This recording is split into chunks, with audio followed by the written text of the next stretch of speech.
dia, meus amigos, tudo bem?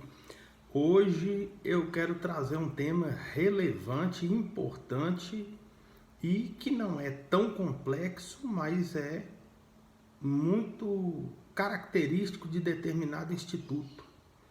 Quero falar hoje um pouco sobre o princípio do contraditório. Contraditório, como o próprio nome já indica, contraditório seria a possibilidade de uma pessoa se defender em um processo judicial ou um processo administrativo de maneira a ser considerados os argumentos por ele trazidos. Até um certo ponto, até um certo tempo, não era compreendido o instituto do contraditório como ele tem sido formatado nos dias atuais.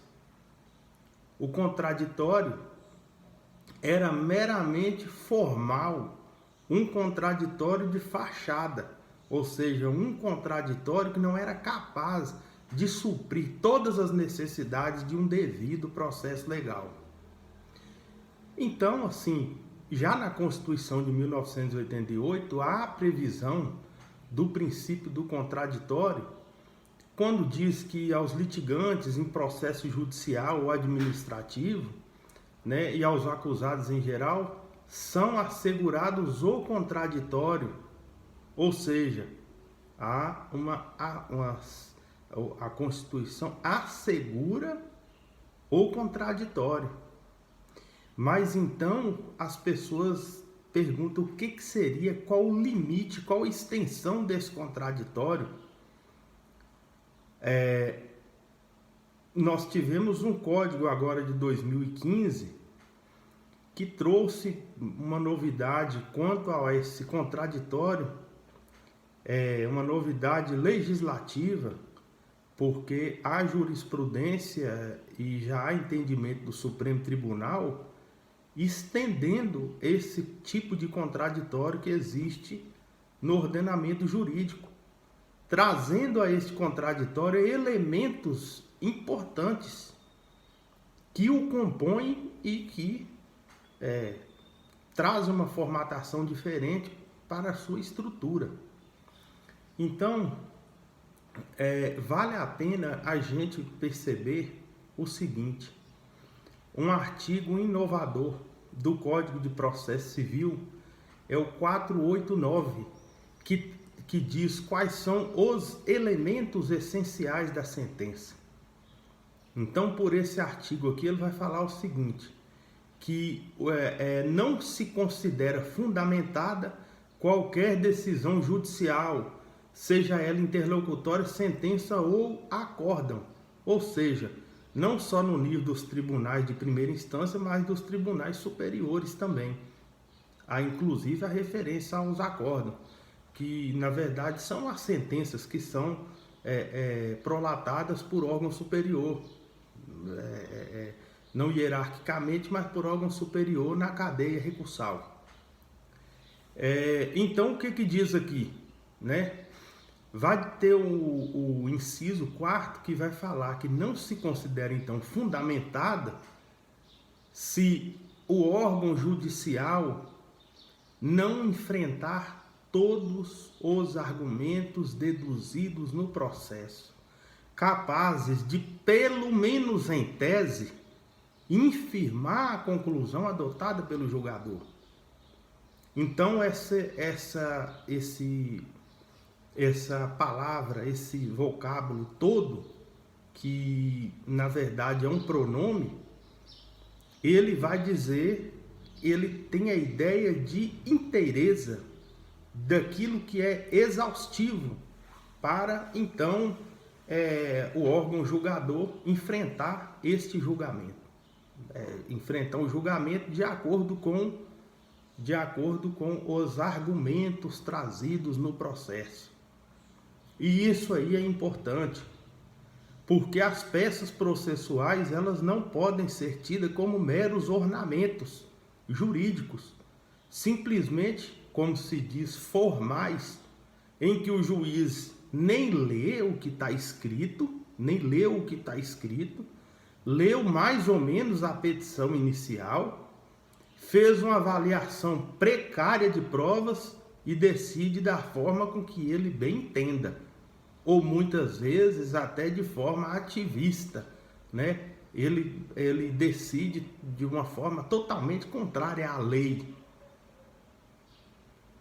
colocando como seu argumento principal uma forma de hermenêutica, de interpretação que na verdade nem existe, né? Então, o que fica importante aqui, além disso, são outros artigos do Código de Processo Civil, né? O artigo 7º exige efetivo contraditório, já não é mais o contraditório, ele exige a eficiência também para a aplicação do ordenamento jurídico. Um juiz que não verifique tudo que foi alegado pelo réu em contraditório, ou pelo autor, no caso de receber uma reconvenção, ele não verifica, ele não coloca em prática a eficiência daquele julgamento.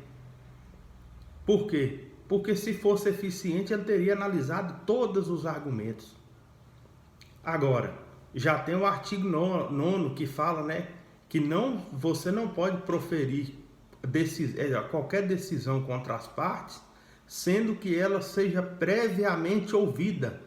Mas previamente ouvida não significa somente o juiz receber uma contestação judicial e sobre ela nada falar. Ou seja, o juiz vai ter que analisar cada argumento trazido pela parte na causa de pedir, seja ela remota ou próxima. Ele vai ter que analisar e vai analisar também o que foi dito sobre essas causas de pedir, né? Sobre essas causas de pedir. Então, ele vai ter então que ser previamente ouvido. Aí, então, a jurisprudência alemã, ela delimita quais são os limites desse contraditório. Por exemplo, no mandado de segurança 24.268 do ministro Gilmar Mendes, ele faz uma explicação interessante, inclusive remetendo esse entendimento sobre o direito vindo da Alemanha, ou seja, o direito germânico. Isso para quê? Para fundamentar a necessidade não apenas de um contraditório formal, mas também de um contraditório substancial, que é aquele que leva em consideração os argumentos trazidos pela parte. Na verdade, por todas as partes, né? Tanto pelo autor como pelo réu, em uma verdadeira simetria na hora do julgamento. Então, aqui o direito de informação, primeiro item, que obriga o órgão julgador a informar a parte contrária dos atos praticados no processo e sobre os elementos dele constantes. Ou seja, obriga o julgador a informar a parte. Isso daí já é uma coisa que já vem de muito tempo, né? A pessoa faz ajuiza uma ação e, obviamente, a outra parte vai ter o direito de ser cientificado daquela propositura daquela ação. E isso decorre o item 2, que é o direito de manifestação, que vai assegurar ao defendente a possibilidade de manifestar-se oralmente ou por escrito sobre os elementos fáticos e jurídicos constantes no processo. Até aí nós temos o contraditório formal.